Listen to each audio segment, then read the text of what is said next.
Republicans debating last night for the final time before the voting starts. We didn't know if I'd make it into the show today. You know, the debate was so insane and my live stream was so long. I actually started to lose my voice last night, but it did somewhat recover overnight. And I believe if we all, do the right things, say the right prayers, whatever, that I will be able to actually deliver today's program. So it's so great to have you here. The big takeaway, if you just want me to bottom line it for you, Trump didn't go to the debate last night. He did an unhinged, sweaty rally instead, and he won last night's debate. And what I mean by that is nothing happened in last night's debate that is going to substantively or materially change the dynamics of this Republican primary in which Donald Trump is winning easily. So it's sort of like, if Trump were to die, who else might Republicans vote for? Ron DeSantis, totally weak, not a factor last night. Vivek Ramaswamy, desperate. And once you see the polling data, you'll understand why Vivek was so desperate. Throwing anything he could at the wall to see what would stick, attacking Nikki Haley's daughter, calling Vladimir Zelensky a Nazi. He's Jewish, by the way. And ending, I'll play, we could spend the entire hour playing clips from last night. It wouldn't really do any of us any good because it's so inconsequential.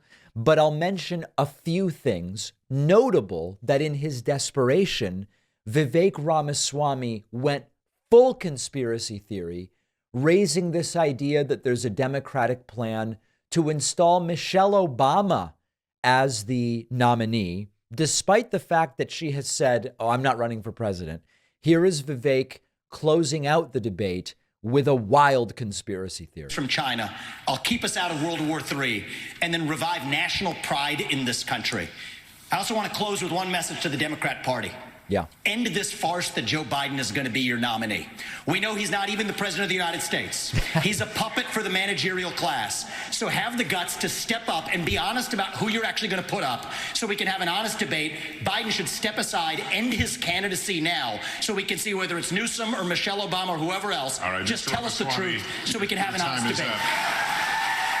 And the crowd, I guess, sort of liking the conspiracy theory. The most honest participant last night, I don't think will shock you to hear this, was Christie. Christie, who has no shot whatsoever. Republican voters don't want sane. They want something else, apparently. 60% of them supporting Trump. Here is Christie so accurately pointing out, this whole abortion debate, 5 weeks, 6 weeks.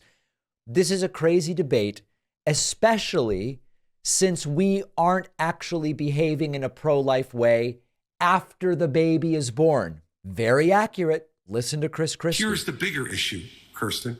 The bigger issue is, and Tim began to touch on this, we're not pro-life for the whole life. Right. To be pro-life for the whole life means that the life of a 16-year-old drug addict on the floor of the county lockup is precious, and we should get treatment for her to restore her life. Correct. The 52-year-old who's drug addicted should make sure that any of his children who he's passed that addiction on to are treated well too. Pro-life's not just in the womb, Kirsten. It's for the whole life. All right. The rare, valid point made during a Republican debate. It sometimes happens. Broken clocks are sometimes right, depending on the nature of how they are broken. Here's another Christie moment where he just says, hey, we're going to nominate someone who's going to be in criminal trials the entire campaign. Is anybody paying attention to how insane this is? And tonight, we need to decide which president is going to be the one to tackle the big issues, who's going to make this country look once again, not just inward, but look outward at the world and say America is the country, the indispensable nation that makes this a safer world.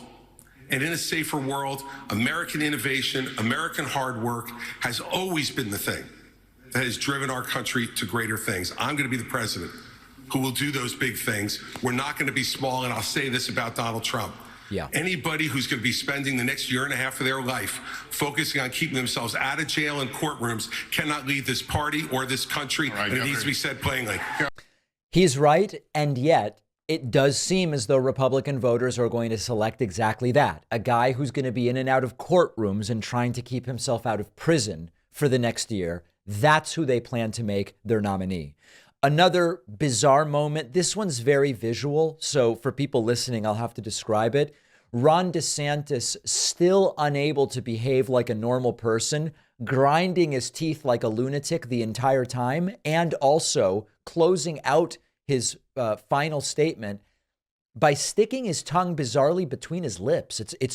It's so weird at the end of the day. Listen, look at this. And as your president, I will not let you down. God bless you. Governor DeSantis, thank you. There it is. Just kind of tuck that tongue just appears there between his teeth. Really, really strange stuff. All right, CNN had a focus group of Republican voters asking them who do they think won. Here is their opinion of how last night's debate went. My question is, who do you think, quote unquote again, won the debate? It's not scientific, but we've been with you 3 times now. I'm going to do an alphabetical order. Who thinks Christie won the debate? And 0. Who thinks DeSantis won the debate? 1, 2, 3, 4. Who thinks Haley won the debate? 1, 2, 3, 4, 5, 6. Wow. Who thinks Ramaswamy won the debate? 1, 2, 3. Who thinks Scott won the debate? So Nikki Haley, who's come in second for the first 2 debates among this crowd in Story County, has come in first this time. This is just a reminder of sort of how disconnected from the true nature of what's happening in the Republican Party these focus groups are. And if you need greater proof of that, just listen to this. Foreign policy takes center stage. Unlike the Democrats, the topics were sane, reasonable, and had reasonable consideration. It's like, what's this guy even talking about? What insane topics are there? During which Democratic debates is he even talking about? Nobody knows what this guy's referring to. Second row. Not really a debate, more of just a structured discussion.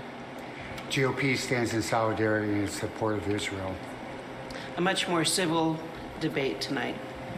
Trump won another one. Because it was. Now, this guy is actually the guy who's right. Trump won another one. He wasn't even there. And what this is all about is this polling data, which we have on the screen. Despite skipping 3 debates, Donald Trump controls nearly 60% of the Republican polling electorate. Everybody else is dividing up the 40% that's left, the scraps. And that desperation played a major role in Vivek Ramaswamy's behavior. Let me give you a little bit of a tour of that. So much of the news that we read every day is driven by clickbait headlines, even from reputable sources, and we'll end up stuck in these echo chamber algorithms, and it's not a good thing at all. Our sponsor, Ground News, will pull you out of that situation. Ground News will give you a summary of every breaking news story. It'll show you how the left is covering it, how the right is covering it, how the center is covering it, assuming that they are covering it. If not, it'll tell you that.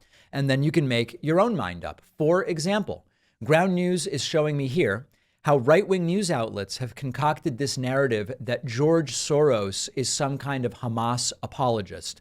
Of course, only right-wing news websites are pushing the story, and Ground News shows you who owns the news outlets. The New York Post is owned by the Murdochs. The Millennial Post is run by Matthew Aziali. They even have a feature called My News Bias, which is basically a dashboard for your specific news diet. Shows you what you're reading, how reliable it is, whether you have blind spots you should be aware of. It's only available through the Ground News Vantage plan. You can get it for 30% off. That makes it about $5 a month when you go to ground.news/Pacman. The link is right down below.